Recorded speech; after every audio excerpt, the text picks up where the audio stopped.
Shabbat Shalom. This week is Shabbat Hagadol, the great Shabbat, the Shabbat before Passover. And the theme of our Torah portion this week, Tzav, connects to the theme of Passover. The theme is that of sacrifice. And the holiday of Passover takes a great deal of sacrifice, a great deal of hard work. I read recently about something called the IKEA effect. It's a psychological concept. And the IKEA effect is this, that they would take two groups of people. One group would be given IKEA furniture, let's say a bookshelf, with the instructions, with all of the equipment. You have to build this IKEA bookshelf. A second group would be put in a room with an already built IKEA bookshelf. And then they would have to just look at the bookshelf. And after one group built it and one group just looked at it, they asked both groups, how much is this bookshelf worth to you? And the group that built the bookshelf estimated its value at 60% more than the group that just saw the final product, that didn't put any effort into building the bookshelf. The lesson is a clear one, that when we put effort into something, when we put hard work into a project, into initiative, then we consider it for ourselves to be more valuable. And the idea is there with faith, with religion as well. Rabbi Sachs would write about this all the time, the idea that if you water down religion, if you make it too easy, he wrote that people aren't attracted. People don't want things in life in their deepest sense of self. Of course, every now and then we have moments of laziness, and there are tendencies, and I wish it were easier. But when it comes to the things that actually matter in life, we don't want them to be easy. We want them to be meaningful and worthwhile.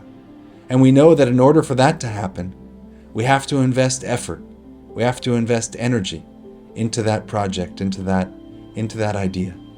At the Seder, we'll sit around and we'll talk about the four children, the Arba'a Banim, and remember what the rebellious child says?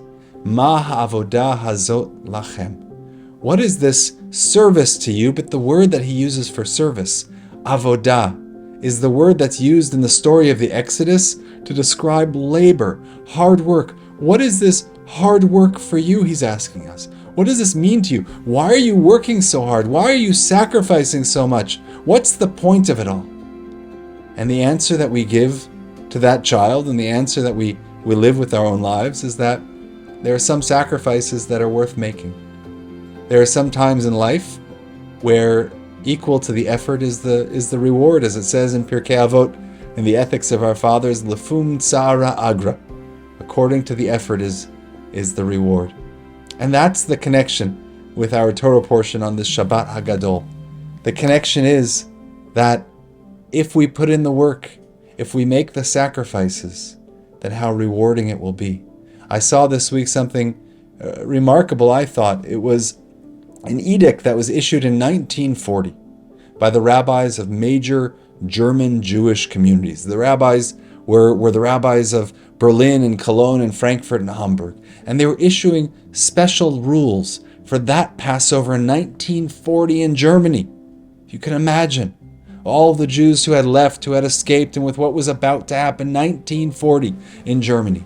And they're issuing special rules as to how to celebrate Passover and certain leniencies. They said that you could eat matzah from years past, which generally we don't do. They said you could eat food that had been imported, which typically they wouldn't. They gave an allowance for people if you had really nothing to eat. Then you could eat kitniot, then you could eat the legumes that typically Ashkenazim that we avoid on Passover. They gave certain allowances in 1940 in Germany.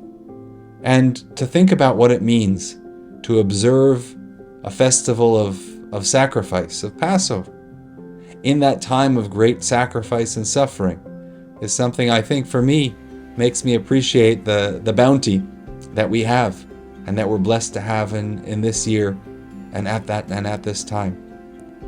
With the sacrifice is the reward, and so we have some days of hard work ahead of us, but we pray that with that hard work will emerge great meaning, great inspiration, and a meaningful Shabbat and Passover and Chag Pesach for all.